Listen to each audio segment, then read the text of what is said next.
Hello, welcome back to the Real Matrix Files YouTube channel. It's been a while since the last podcast.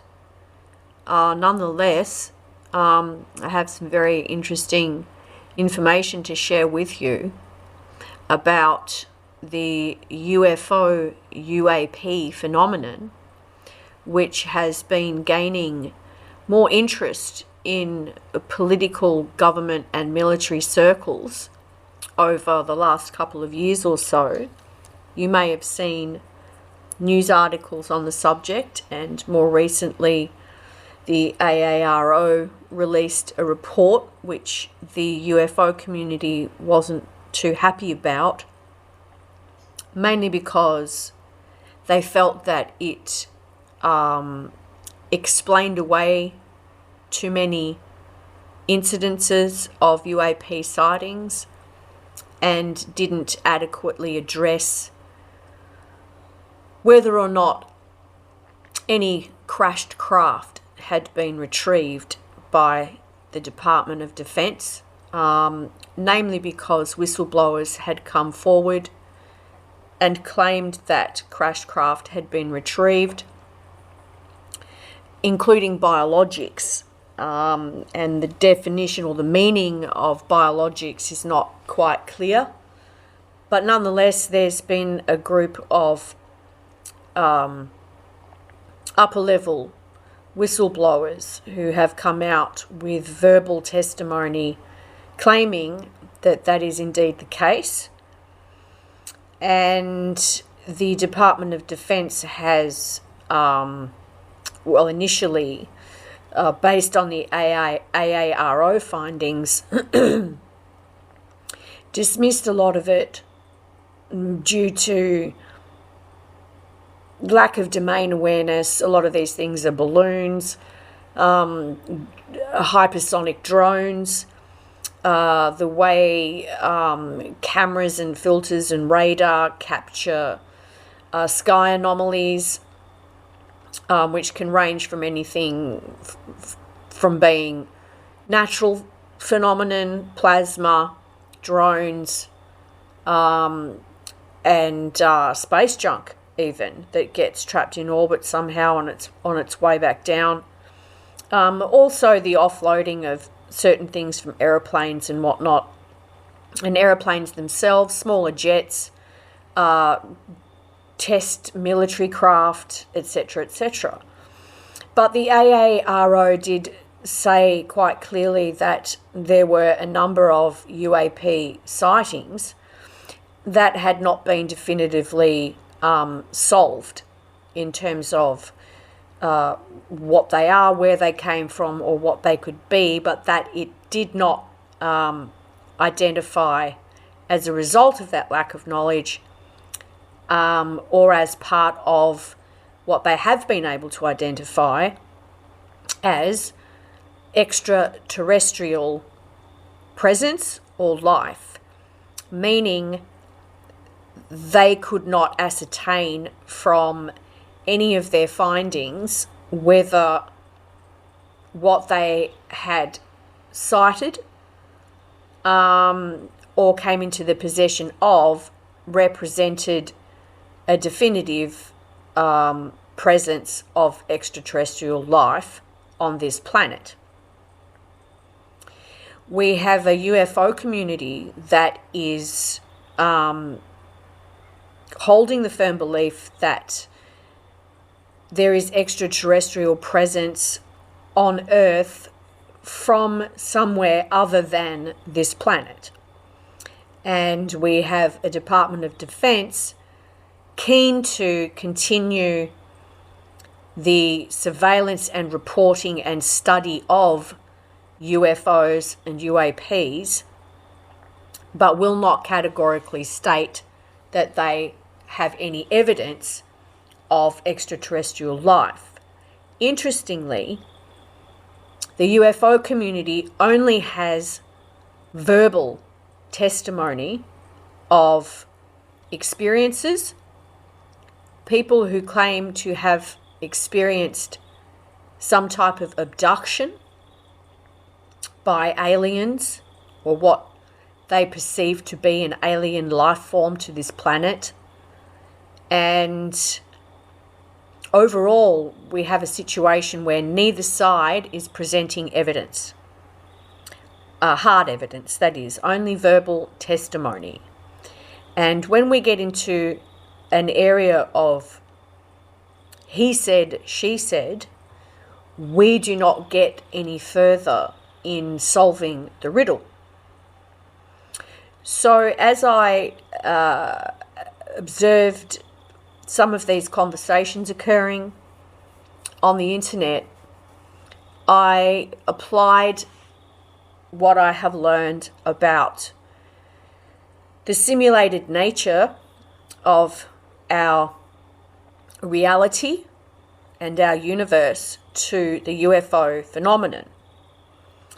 I systematically studied the geographic coordinates of sightings as I found them reported in the press over many years, many decades, right back to 1947, 1935. And the first thing, just before I get into that, the first thing that I noticed was that in looking at a UAP sightings map over time, most of the UFO sightings are in the United States. And they appear to have spread globally in parallel to the implementation of war technology as it was distributed to other countries from the United States and the United Kingdom. And this was shortly after World War I. And I found that to be an interesting correlation. That's not to suggest that UFOs are all military vehicles. It is to suggest that the technology that is being employed by various defense departments and army bases across the planet is perhaps generating a simulated effect of a UFO. Now, in previous podcasts, we've looked at how that occurs. It is a matter of fact that war technology, military products, have been sold to the public since they were invented, really. The invention of radio came about initially, I think, because of Marconi, who discovered that he could send a signal long distances and have it received at the other end through the airwaves. And I want to make a fine point of that. Through the airwaves that we are part of and move through us, that we are intrinsically connected to and part of. As you know, our universe is sound, light, and vibration, and the quantitative scientific theory is that through human senses, we are only able to perceive so much, but we are also able to receive and perceive much more than we have been told, as a general rule. So we had radio become a mass product, and it was primarily used for broadcasting news and entertainment. During the wars, it was used to update countries and civilians on the state of a war, and shortly after that, we were introduced to television. So there we have two different formats of military technology operating across a fairly wide spectrum of transmission frequencies that at that point in time were now infiltrating the airwaves that we live in. If you've studied my work and bought the book and read it, you will have noticed the section that talks about the hypersensitivity of the electric brain and what we are able to perceive simply by being human. In a lot of humans, these abilities have been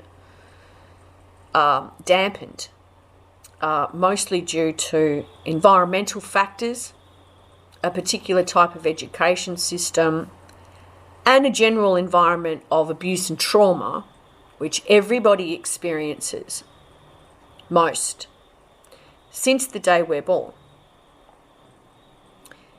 What became abundantly clear to me in all the previous research that I've done is that the more current format of military technology that was given to the public as a consumer product is the iPhone and Wi-Fi technology, mobile technology.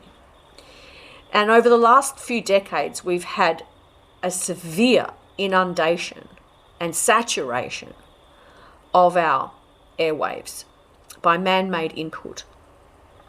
Everything to do from ATC, taxi radio, police radio, two-ways for trucks, television, multiple channels, cable, satellite internet, satellite TV. We are talking, and then all the internet technology as well. And we're talking about a planet that is completely doused in man-made input that's running through our airwaves at the speed of light every second of every day. And somewhere in amongst all that are human beings who have finely tuned sensors in the brain to absorb this information, receive it, perceive it, translate it, and experience it as a reality for them. Within our technology, our mobile technology, we also have a mobile system which includes the GPS system, Google Maps being the main dominant one, and Google Earth. This is where the coordinate system comes into play when it comes to trying to figure out what a UFO or UAP actually is at the location that it is perceived by the witness. And after going through the majority of sightings that were most popular in the press and new ones that are coming out constantly, what I observed is that there is a primer, a set of 4 to 5 numbers that come together and show up in the geolocations of these sightings, in the postcodes, in the Royal Charter numbers, if there has been one for that particular area, and the birth dates of the witnesses of these sightings. And those numbers are 27491, and not necessarily in that order. You can put that in any order you like, and they will, 9 times out of 10, show up in the identifying digits for a location where a UAP is sighted. The other ones are a 153 or a 352, and there's an explanation for that also, because what this all gets back to is the underlying coding that I've talked about in my book, in both books, of our airborne systems. And this goes back to IBM System 360, when they released this in the 60s and had to, in addition with a extended binary coded decimal interchange code, which enabled the users of the mainframe to translate one set of information into another without losing the original information. And this coding was published on Wikipedia in 2016 in a particular format that I identified as being an internal GPX grid. Originally stood for Global Peering Exchange. So when we're dealing with the internet being on air all the time, and we're dealing with multiple frequencies at once being on all the time, what inevitably can happen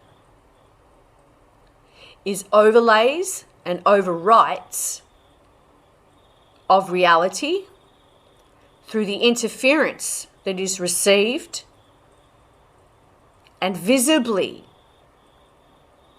appears to the witness. This can also happen frequently around military aircraft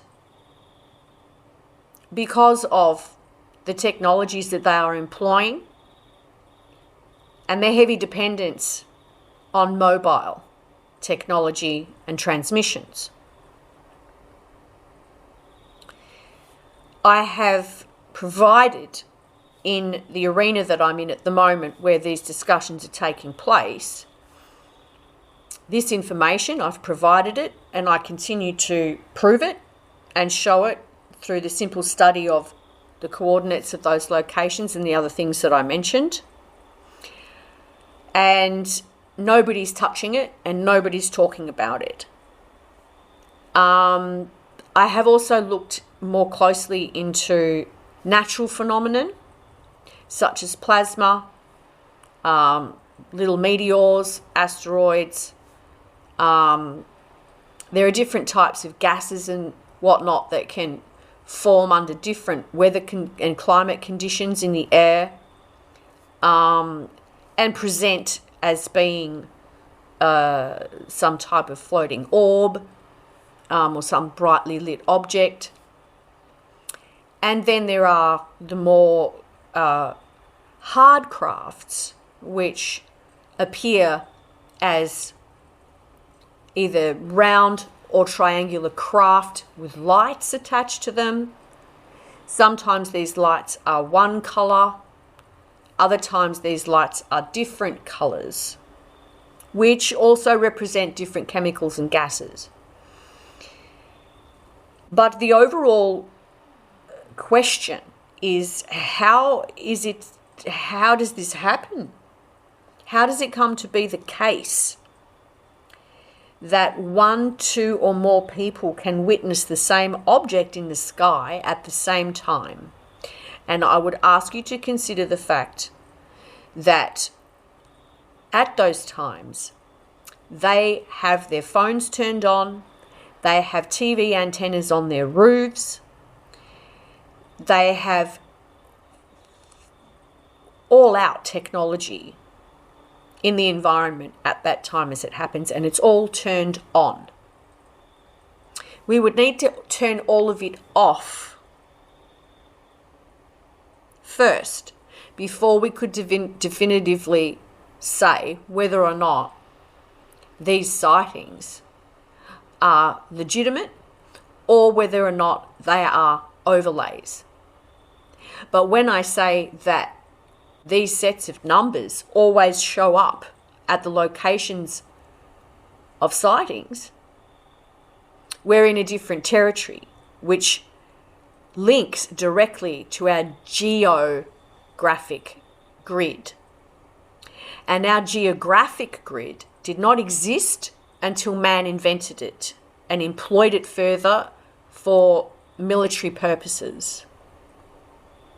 Where we have a public that has been militarized by GPS through the internet, Google Maps, and phones for targeted advertising, we have a public that is now intimately connected with defense systems in their respective countries all over the world.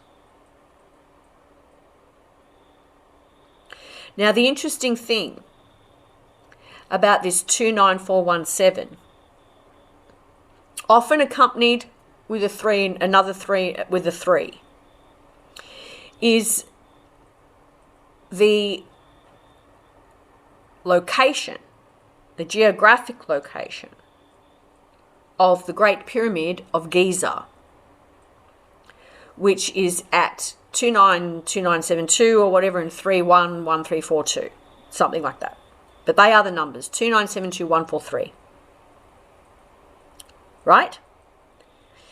And from what we've learned of the location of the Great Pyramid of Giza in Egypt, we know that it is at a geographic location that very, very, very closely resembles the speed of light.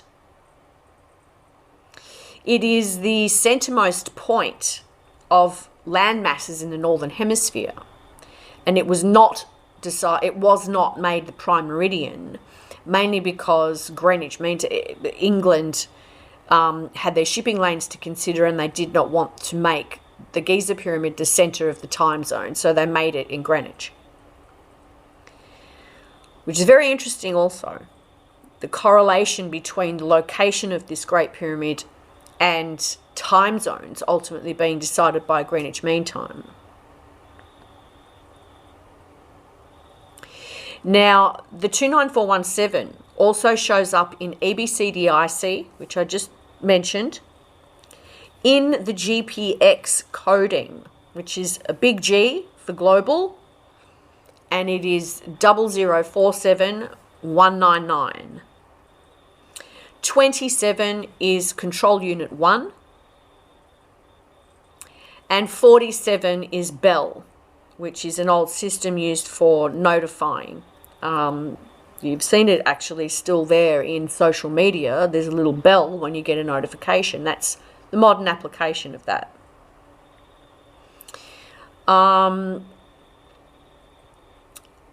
The other thing that I started looking parallels for with this 29417 is that I noticed, and the 3, is that I noticed Wikipedia has IP addresses and a host number that contains those numbers, 2749113. Exactly. We are looking at an interconnected system here that's rooted in a visual and optical illusion, a psyop, that is being held in place by mobile internet and television transmissions.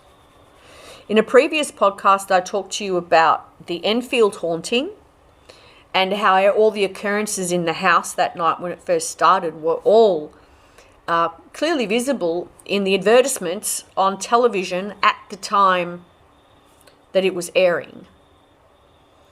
And there are direct correlations between what is being transmitted through television and all these other technologies and these optical appearances of objects and shapes and creatures and beings in our experience. I looked into Whitley Strieber's experience. All the same numbers showed up there. I started to question, what is it that people who are actually abducted or have abduction experiences are experiencing? What is it they are really experiencing? Because I do not gaslight and I do not dismiss a person's experience as a hallucination, because there is no fundamental science behind hallucination. There is always something causing it. And 9 times out of 10, well, if not all the time, these experiences come to these people out of the blue. They're not triggered by anything in particular. There's no immediate cause for that person to have been in fear or anything. Normally they're just walking somewhere or they're driving somewhere, keeping to themselves, thinking their own thoughts, quite normal, stable individuals with their own quirks.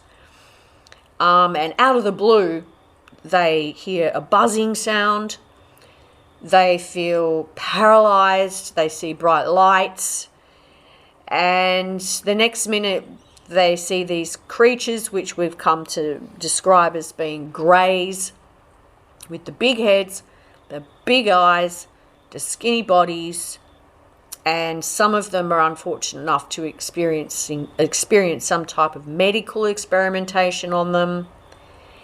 And they tend to wake up somewhere other than they recall themselves last being, and are subsequently quite traumatized by the experience and unable to adequately explain what it is that they experienced, which is a very traumatic experience because they know what they experienced, but in retelling the story, they are unable to sync it to hard fact reality. They are unable to provide evidence, apart from a couple of instances where there have been burn marks in fields left from, presumably, a craft.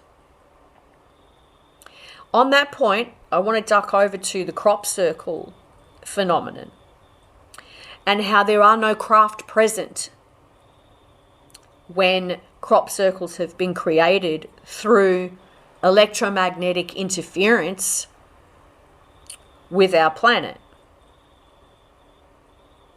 The Arecibo message, which was transmitted from the Arecibo Observatory with the DNA in it and the picture of a little human, was uploaded to the internet by NASA.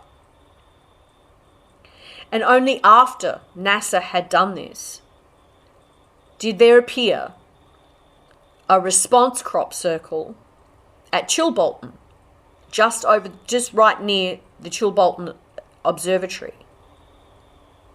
Except for the fact that the data in the response crop circle had been altered slightly, and in its alteration, it showed a different DNA sequence, and the stick figure of the human had changed to the figure of what we understand to be alien greys. It has a big head and a small body. This is the observed effect of what happens when data is uploaded to the internet, transmitted at the speed of light, fuses with our natural magnetic field through the airwaves, and creates an electromagnetic disturbance on the ground that simply says, yes, here is the information that has been sent as an electromagnetic signal, an interference pattern in the magnetic field of our planet. And this is how it turns out. It is altered because the coding of the internet through which it is transmitted is fundamentally different to the language of our magnetic field. So it's like putting a filter over the original information, which was the original Arecibo message. It goes through the filter, of the internet or the technology that is transmitting the information, where there is electromagnetic interference at a particular coordinate because of it, that information comes up distorted in the visual field. Okay? So jumping back to people who have seen burn marks in fields and stuff, where all the grass is flattened down after they've had an abduction experience, does not mean that there was a craft present. It means that all that we can see is that there has been an electromagnetic interference event that has occurred at this location that has caused the present grasses and crops and whatever to flatten as they get sucked down to the ground. Not pressed upon from above, but sucked down to the ground. Either through a collapsing gravity at that spot or some other science that's behind how electromagnetic fields work when they coincide, fuse, do not align, or simply say, yes, okay, I will put that there. I am the planet, I'm the magnetic field of the planet, and I've received this information, and now I'm going to show it up there. This is my power on Earth as a magnetic field with forces asserted upon it to expand the energy of that force into the immediate environment and produce the result. Distorted. So if the Arecibo message comes out the other end as a little man with a big head, where does that leave us when we're talking about people who have had abduction experiences and seen these actual beings with the big heads? It tells us that there is a technological interference going on in the perception of that individual at a very deep subconscious level, which is often activated by very strong electromagnetic fields. They hear a buzzing sound, right? They start to feel strange. They feel as though time has stopped. They feel transported because their immediate electromagnetic environment is being impacted upon, interfered with, and altered at that point in time that it hits. This can also sometimes be caused by very deep underground earthquakes. Now, if this happens and there's something on television at that point in time that is a Twilight Zone episode, Spielberg's E.T. the Extraterrestrial, or Close Encounters of the Third Kind, or any number of the amount of images and data and videos streaming on the internet all the time, it means that even the transmission of another human form is going to appear to them as being altered. And they can perceive it because the frequencies that are being employed do not sit within the usual waking state of our brainwave function that we experience. It occurs to them at a much different frequency, which is where our brain moves to when we're sleeping. Delta, beta waves, etc., etc. So when a human being gets blasted with strong electromagnetic signal, there is a fundamental alteration of the consciousness of that person to the effect that what they perceive and experience is altered from its original form. What they experience and perceive, or what data they have been blasted with, is harder to define specifically, outside of being able to find out what was on TV that night, what was on the radio, Was somebody in the lounge room? Did they have the TV on? Was it the next door neighbor? Was it someone tuning into air traffic control 3 houses away? Yeah? So there are fundamental issues here that are not being talked about in the UFO community. And as far as I know, they are not being talked about within the various military departments across the world. I would suspect because it is a can of worms that leads an intelligent person to ask a lot more questions about what the implications are. And that if this is actually occurring, firstly, from a defense perspective, is it a threat? Is there something in this interrelationship between our broadcast frequencies and our planet's magnetic field and the human being that can present an imminent threat to a country, a state, or an individual? Now, so far, all we can say is, well, people have felt abducted by something, so that would really constitute a war crime against an individual or a group of people if they are traumatized by it. And it would have to be definitively proven that the impact that they sustained was somehow caused directly by the Department of Defense or broadcast transmissions and the technology being employed around them, and that they are not simply being caused by magnetic field fluctuations of the planet, deep underground earthquakes, but it is, in my opinion, it is definite that they are not hallucinating.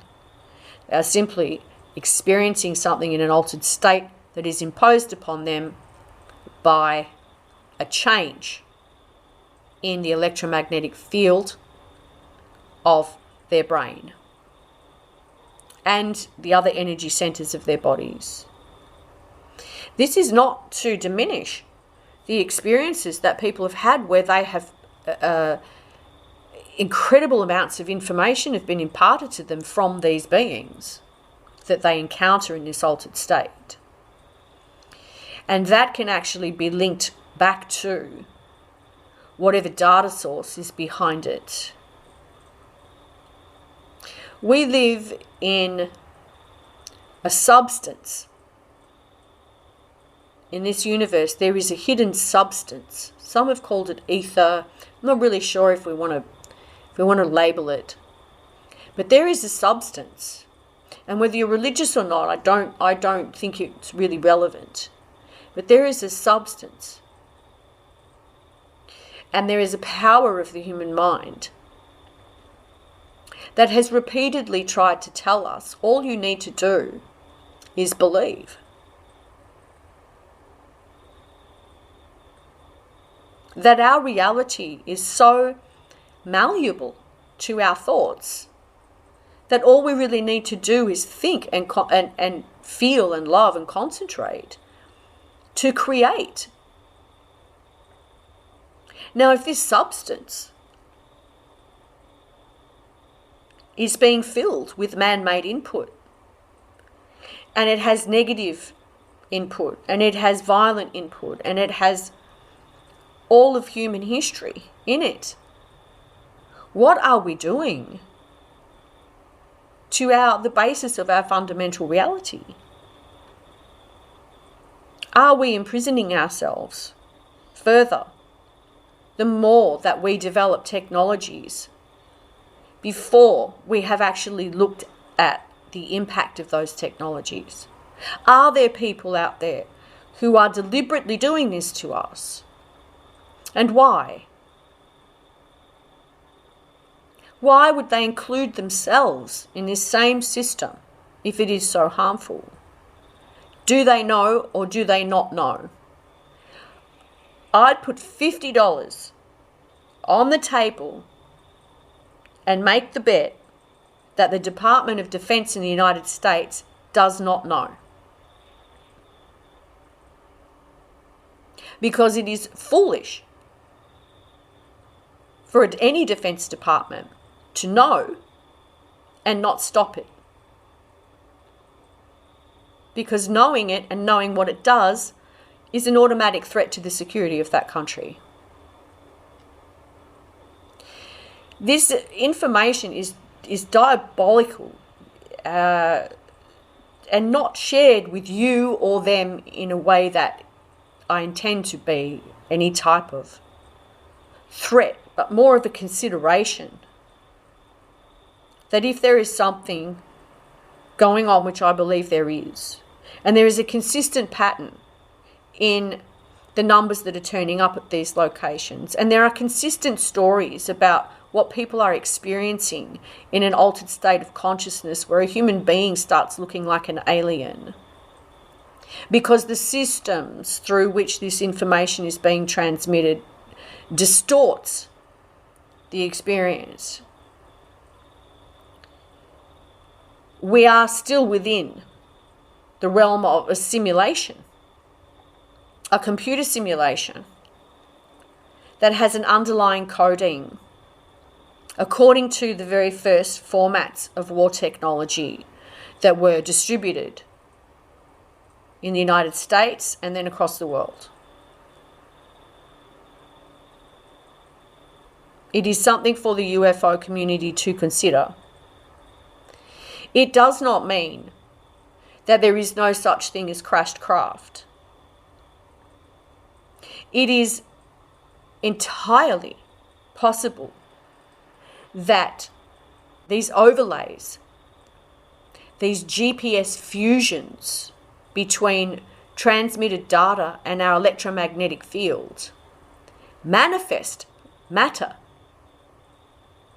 Because what happens when energy, which is photons, electrons, neutrons, all of this stuff zipping around as binary data, what happens when that fuses with our electromagnetic field is a collision which reduces the amount of energy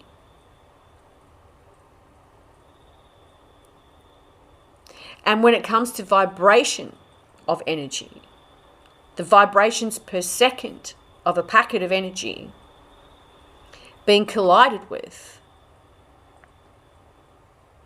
in our airwaves, in our energy fields, the VPS slows down. And the further it slows down, it solidifies and becomes matter. It's the same as turning a gas into a liquid and then freezing it.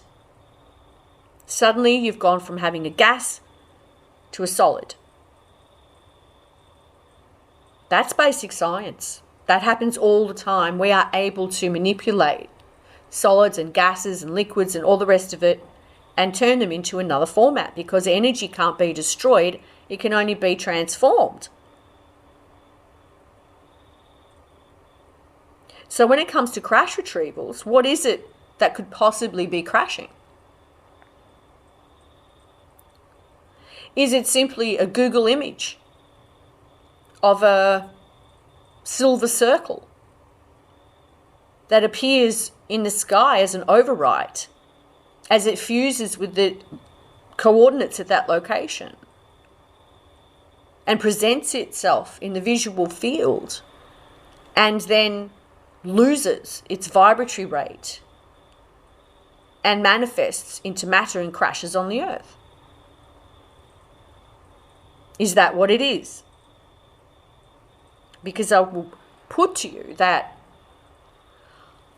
I am deliberately being very skeptical on the notion that beings from another galaxy or another part of the universe are finding us here at speeds that defy comprehension and deciding that we'd be a fun thing to toy with. There's not a whole lot of logic in that.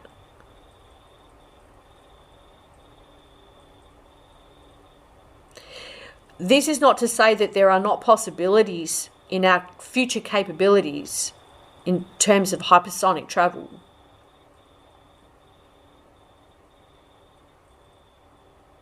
But when we have a technological system, and as I've explained to you, these things can be explained from a scientific perspective, the other alternative of being visited by extraterrestrials becomes a belief that starts to fade. But I am not closing the door on the possibility that we are occasionally, individually, moved by an intelligence from beyond our immediate sensorial world, from beyond the veil. I'm not discounting that. I just don't think they're aliens. I think if we're contacted from something from another realm, that they are more likely to be etheric presentations, not hard craft with aliens in it that look like demons. To me, that I don't sit with that.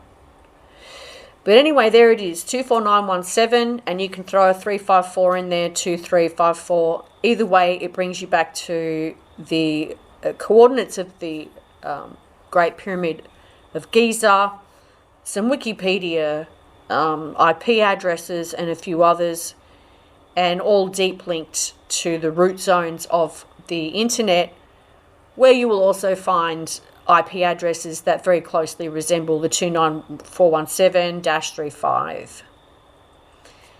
I hope this has given you something to think about. I hope it is beneficial to the UFO community. Oh, I hope it is beneficial to the defense departments that are now having to open up new committees and stuff to study this phenomenon, and that it can somehow be managed in a way that perhaps results in a reversal of our current technological habits, which is to carry smartphones and use mobile internet, and reverse that process back to fiber optics only, so that we reduce the amount of noise in the airwaves, we reduce the amount of risk, and we leave mobile telecommunications for the military to employ when they need it, and to not weaponize the public with these technologies before it's too late and we create something that we can't undo. I continue to hope that we're not past that point. But anyway, there it is. Thank you very much for joining me. Again, welcome back. Sorry it's been so long. If you haven't read my books yet, please do. Lights and Simulation, the transcripts. You can get them both at Amazon. I don't know when the next podcast will be. It will be as it comes. Sometimes, as this one is, it takes a while to fully ingest all the evidence and the research that I'm doing, and there's quite a gap between podcasts. But thank you for tuning in. Thank you for enjoying an old style radio show with no visual. I hope there's something in this for you that maybe even perhaps causes you to seriously consider more closely the technologies that you use personally and how they impact you. So yeah, thank you very much. Until next time, adios. And please take care of yourselves.